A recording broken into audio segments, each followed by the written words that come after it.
जय जगन्नाथ सांग मैंने चलतु आज बनइबा बिना पियाज रसुण रे मिक्स तरकारी। अपन तो मिक्स तरकारी बहुत प्रकार खाई एमती थे बनई खातु। चलतु वीडियो स्टार्ट करवा। मिक्स तरकारी बैगण आलू गाजर बीन्स ग्रीन मटर सीम आपन को जो सब्जी भल लगे आप सब सब्जी नहीं पारे। बंधाकोबी टमाटर कंचा लंका धनिया पत्र ताप मसला दरकार जीरा अदा लंका बटा। देखो कढ़ाई रे तेल देली तादे हलदी किछि देली तादे आलू पकईदेली आलू को टिके भाजीदेवा।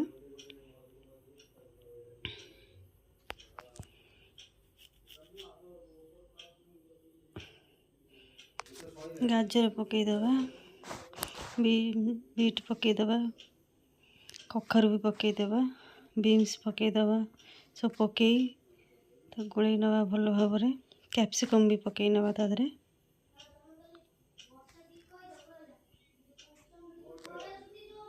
तब 5 मिनट घोड़े दवा।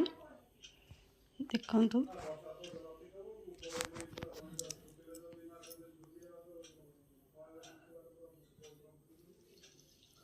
भल भाव गोलई नवा। तापर बंधाकोबी काटिक पकईदेवा तादरे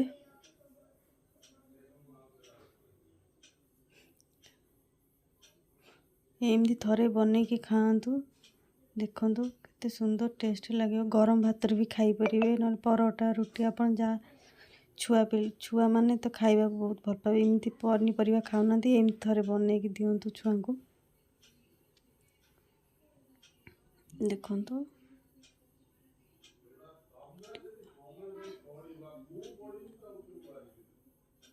प्लीज हम चैनल टी को सब्सक्राइब करंतु। तादरे पियाज कड़ पकईदेवा बैगण पकईदेवा सीम जो काटिकी रखी था पकईदेवा ग्रीन मटर भी पकईदेवा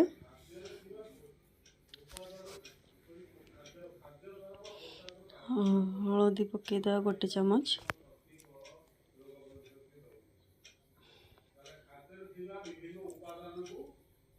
स्वाद अनुसार लुण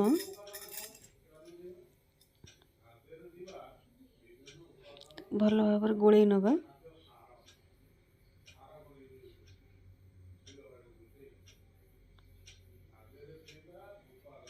पांच मिनट ढाकी दवा।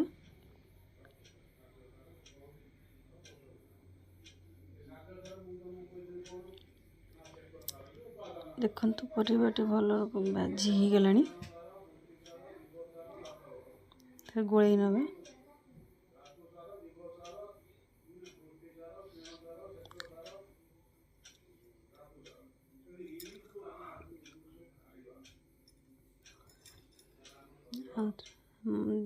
बटा जाइथा मसला भी पकई देकी गोलई दवा।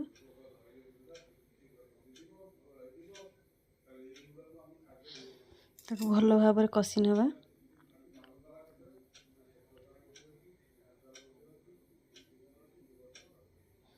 देखो केते सुंदर कलर आछि। पानी देदेवा अल्प पानी दवा। परिवा तो सेम भाजला बेले सीझी जाइए कि हल्का सीझब। देखु हे आसला बहुत सुंदर देखा जाउची। यार सेंट भी बहुत सुंदर आसुची। आपण माने व्रत करितबे खाई परिबे एमती बनईकी।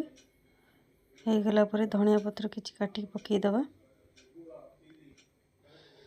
एमती थरे बनईकी खातु। आपन जदि भल लगे आपन सांग मानक भी शेयर करंतु। भल लगिले कमेंट सेक्शन जाई कमेंट करंतु शेयर करंतु लाइक करंतु। जय जगन्नाथ सांग माने।